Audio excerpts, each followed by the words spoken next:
আজি আহিছোঁ বুঢ়ী গংগালৈ। যি বুঢ়ী গংগা কেৱল হোজাইত নহয়, ডবকাত নহয়, গোটেই অসমত ফেমাছ হৈ পৰিছে।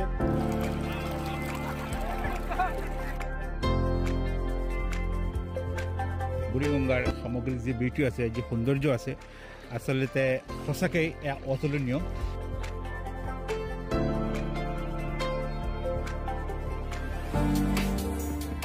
মানুহে এনেধৰণৰ সৌন্দৰ্য উপভোগ কৰিবলৈ বাহিৰলৈ যায়, দূৰ দূৰণিলৈ যায়, কিন্তু আমি ইয়াতে পাওঁ। আমাৰ একদম নিচেই ঘৰৰ ওচৰতে, আমাৰ নিচেই ঘৰৰ কাষত ইমান ধুনীয়া এটা ঠাই আছে। আমি এইখিনিত আহি উপভোগ নকৰাকৈ এই গৰমত আমি বাহিৰত যাওঁ, শ্বিলঙত যাওঁ, এই কাঠিয়ালাংচু যাওঁ, বাহিৰত যাওঁ, অন্যান্য ষ্টেটত যাওঁ।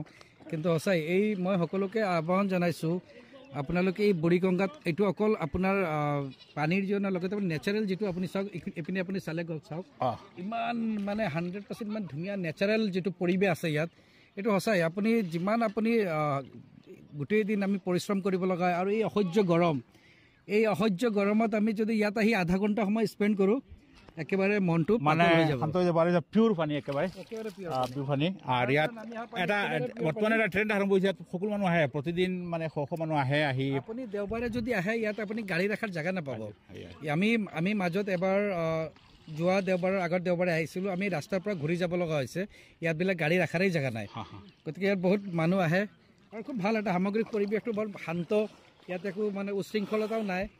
ইয়াত সৰু সৰু কণ ল'ৰা ছোৱালীবিলাকো আহে, মাক বাপেকে লৈ আহে, আহি পিনে তেওঁলোকৰ লগত অলপ সময় অতিবাহিত কৰে। কাৰণ আজিকালি চাওক, যিটো মোবাইলৰ যুগ হৈছে, আপুনি বন্ধ পালে বা এনেকুৱা সময়ত প্ৰায় ল'ৰা ছোৱালীবিলাকে দেখা পায় গোটেই দিনটো আপোনাৰ মোবাইলতে ব্যস্ত থাকে।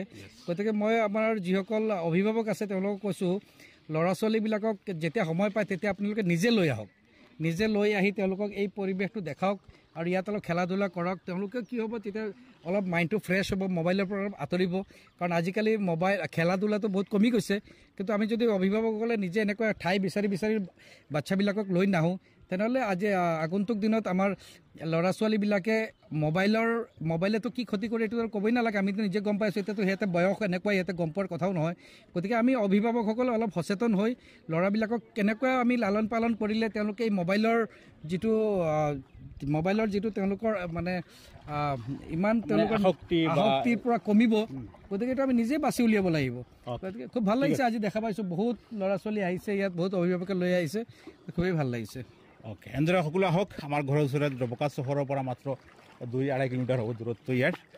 তো আহিলে নিশ্চয় আপুনি কিছু ভাল সময় ইয়াত অতিবাহিত